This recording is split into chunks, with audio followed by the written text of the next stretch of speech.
I went to see our next movie, The Howling, knowing it was a film about werewolves, and I suspected that it might be another one of those violent movies where only women get in the neck.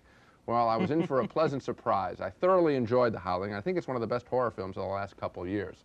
It's the story of a television anchorwoman attacked in a porno shop as she tries to contact a man suspected of committing a series of gruesome murders. He attacks her in a peep show booth and is shot by police. She, though, has recurring nightmares about the incident, and she recalls them in a group therapy session. Something else. Somebody else's breathing is in there with me. It's Eddie, and he closes the door, and he puts a quarter into the slot, and the movie starts. And then he whispers something to me, and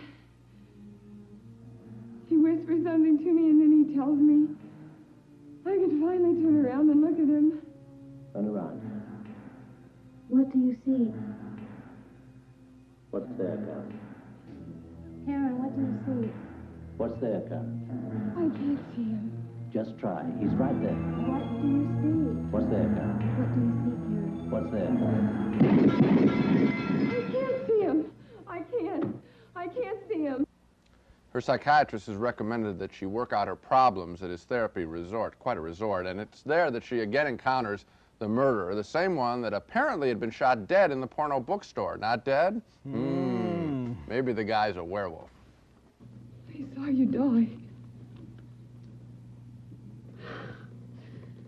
You said on the phone that you wanted to get to know me. Well, here I am, Karen. Look at me.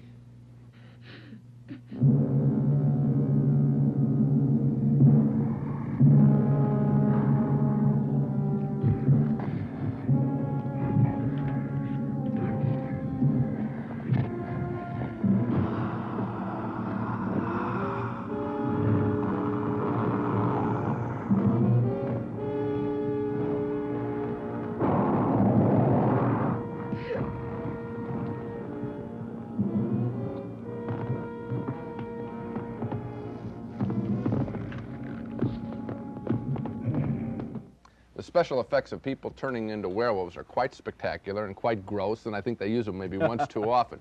But the best part of The Howling for me is the general level of tension that the film develops. I got scared. The movie drew me into its world of werewolves, and at the same time, I admired the filmmaking. This movie even made the shadows of werewolves on the wall come alive. It's aggressive, it's gross, it's entertaining. I enjoyed it a lot. Well, you know, I agree and I disagree. I agree that it's a superior horror film, and I think that people who like horror films and like werewolves are likely to like this one more than I did. You know, we've talked on previous shows about things like eroticism, humor, and fright. You can't fake them. Either you feel them when you're watching the movie or you don't. I have to admit I was not scared by this film, and so for that reason, I don't recommend it. But didn't you enjoy the idea of being, didn't you enjoy your time in the theater while you were watching it? I love the guys turning into werewolves, even though it went on and on a little bit too much. I enjoy that. I like some of the backstage humor involving the television newscast. It's a lot more witty than the average horror film. And when you call it a superior horror film, that's your phrase, right back to you. I think you're right. I'm giving it a mixed negative review. In other words, I didn't quite like it, but somebody else might. How's that? It's right on the borderline. Somebody else might. Me. Somebody else was you. Okay, congratulations. You get a free ticket. I got the right one. Okay, all right. We split on the werewolf film, The Howling. I found it to be an entertaining and genuinely scary thriller. I say yes, go see it. Roger liked the special effects, but he wasn't scared. He says no.